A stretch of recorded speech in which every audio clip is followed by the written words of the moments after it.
आईपा के मंच पर आप सभी का स्वागत है। आईपा यानी कि all India progressive politics association एक ऐसा संगठन जिसका मकसद है प्रगतिशील राजनीति को बढ़ावा देना, जिसका मकसद है जरूरी मुद्दों को लेकर यानी कि ऐसे मुद्दों पर बात करना जिससे देश के या यूं कहें कि समाज में विकास हो। तो आज इसी कड़ी में हमारे साथ मौजूद हैं इंडियन डेंटल एसोसिएशन के जनरल सेक्रेटरी अशोक डोबले जी।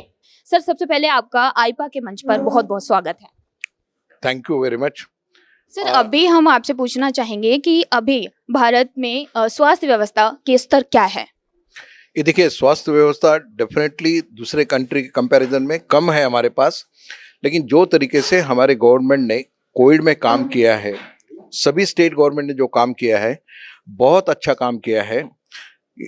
हमारे पास उपलब्धियाँ इतनी नहीं है, फिर भी एक करके बताया पूरे वर्ल्ड को कि हम अच्छा कर सकते हैं काम। अगर हमारे पास इंफ्रास्ट्रक्चर अच्छी तरह से हो गया, और वो इंफ्रास्ट्रक्चर की तरफ से अभी गवर्नमेंट कोशिश कर रही है वो हमारा हेल्थ बजट बढ़ा दे। हेल्थ बजट बढ़ने के बाद ही कुछ हो सकता है।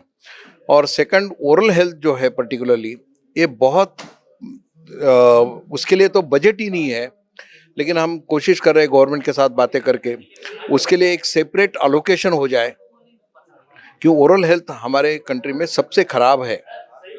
और पर्टिकुलरली टोबैको ओरल कैंसर का जो ये परसेंटेज है, ये देखने से तो लगता है कि इसमें काफ़ी चीज़ें हो सकती है और हम कर भी सकेंगे, लेकिन गवर्नमेंट ने एक इंफ्रास्ट्रक्चर और स्पेशल बजट एलोकेशन उसका हो जाए तो अच्छी तरह से हो सकता है। सर, आज की राजनीति में बहुत सारे मुद्दे हैं, जाति पाति धर्म, ऐसे मुद्दों को लेकर राजनीति की जा रही है, लेकिन स्वास्थ्य जैसे मुद्दों को अहम कैसे बनाया जाए?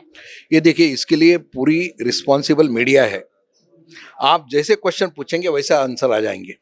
आपने अगर हेल्थ प्रायोरिटी रखा अपने क्वेश्चन, जो हेल्थ में ये करेगा उसी को आप उनको चुना करके दे दो, तो डेफिनेटली ऑटोमेटिक चेंज हो जाएगा। हो सकता है, पॉसिबल है ना। आपके जो क्वेश्चंस है वो समाज के परिवर्तन में बदल लाने के लिए वैसे ही क्वेश्चन आप उठा के ले लो, वैसे मुद्दे ले लो हाथ में, तो डेफिनेटली चेंज हो सकता है। अभी हमारा जो फोकस है दूसरी तरफ है, वो फोकस चेंज होना चाहिए हेल्थ के तरफ। सर, आपका एसोसिएशन है आईडीए, इंडियन डेंटल एसोसिएशन, कैसे किस स्तर पर काम करता है, क्या है इसका पूरा प्रोसेस? हमारा एसोसिएशन एक ही है। मेन हमारा जो पब्लिक के तरफ जो ड्यूटी है, हमारा एक सोशल वर्क जो है उसी के तरफ हम काम कर रहे हैं। लास्ट 70 ईयर से काम कर रहे हैं, लेकिन लास्ट 10 ईयर्स में हमने काफ़ी काम बढ़ा दिया है और कर भी रहे हैं। वैसे टोबैको है, ओरल कैंसर है, उस टोबैको कंट्रोल होना चाहिए, उस वास्ते हमने कुछ केसेस कोर्ट में भी डाली थी। गवर्नमेंट को रिप्रेजेंटेशन देते हैं, टोबैको मैन्युफैक्चरिंग प्रोडक्ट नहीं होना चाहिए। सेकंड, हम उसके लिए पेशेंट ने कैसे टोबैको छोड़ना है उसके तरफ भी हमारा काम चालू है। प्लस हम ओरल कैंसर कैसे कम हो सकता है, कि एक पेशेंट अगर ओरल कैंसर से ये हो गया, वो फैमिली को आराम से कम 6 लाख रुपए का एक्सपेंस है, और इतना हम ये कम कर सकेंगे हमारा एक्सपेंसेस भी। इसके तरफ अगर मीडिया, गवर्नमेंट और आईडीए साथ में काम करेगी तो ये पॉसिबल है सब कुछ। सर, ऐसी क्या जरूरत पड़ी कि आपको ये एसोसिएशन बनाना पड़ा, और उसके बाद सरकार की तरफ से क्या रोल है, कितना सहयोग मिलता है? ये देखिए, एसोसिएशन ये तो हर कंट्री में हर प्रोफेशन की एक एसोसिएशन है। आपकी भी मीडिया एसोसिएशन है, वैसे ही हमारी डेंटल की एसोसिएशन है।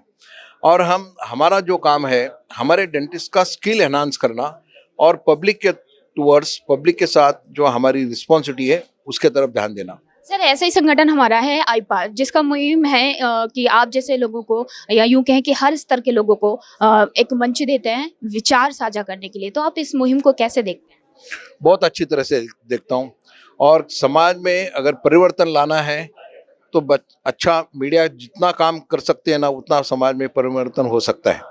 सर, आज हमारे भारत की स्थिति देखी जाए, कोरोना काल में जिस हिसाब से स्वास्थ्य व्यवस्था चरमराई थी, एक बार फिर से ओमिक्रॉन आने वाला है या यूं कहें कि एंटर कर चुका है, तो स्वास्थ्य व्यवस्था कितनी स्ट्रांग है? क्या भारत एक बार फिर से स्ट्रांग बन पाएगा, या फिर कहीं ना कहीं उसकी स्वास्थ्य व्यवस्था फिर से चरमरा जाएगी? नहीं, हमारी स्वास्थ्य व्यवस्था काफ़ी अच्छी बन गई है। लास्ट 5-6 साल महीने में गवर्नमेंट ने काफ़ी जो हमारी एक कमियत थी ऑक्सीजन, और जो सेंटर्स नहीं थे हमारे पास उतने ये उसके लिए टेम्पररी ये करके भी बनाए हैं और करके बताया कि हम कर सकते हैं।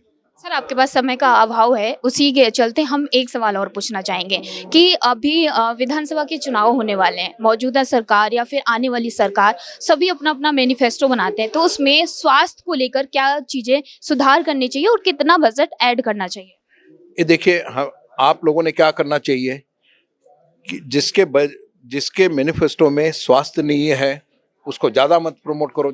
जिसका स्वास्थ्य के बारे में ध्यान देने वाले हैं उसको आप ज़्यादा प्रमोट कर सकते हैं, और जो स्वास्थ्य की तरफ ध्यान देगा उसी को जनता ने भी चुनाना चाहिए, चुन के लेके आना चाहिए।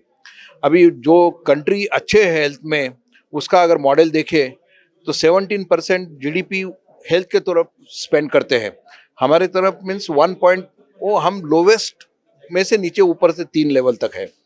वो पॉसिबल है बजट अगर गवर्नमेंट इंडिया को कैसे इन चीजों पे सुधार करना चाहिए, क्या नीति अपनानी चाहिए? पहले तो बजट बढ़ाना चाहिए, और सेकंड हम प्रिवेंशन की तरफ ज़्यादा काम करना चाहिए। हमारा काम चल रहा है ज़्यादा ट्रीटमेंट की तरफ काम चल रहा है, वो होना ही नहीं चाहिए। इसके तरफ अगर हम काम कर दिया, वो पर्टिकुलरली लोगों को अवेयरनेस लेके आए, तो हो सकता है वो। सर बहुत बहुत धन्यवाद आईपा के मंच पर अपने विचार साझा करने। Thank you. तो ये थे हमारे साथ डॉक्टर अशोक डोबले, जिन्होंने आईपा के मंच पर अपने विचार साझा किए, कैसे बताया कि स्वास्थ्य व्यवस्था में क्या कुछ चेंजेस हो सकते हैं, गवर्नमेंट ऑफ इंडिया क्या कुछ कर सकती है। तो हमारे इस वीडियो को ज़्यादा से ज़्यादा शेयर करें, सब्सक्राइब करें, ताकि आईपा की हर अपडेट आप तक आसानी से पहुंच सके।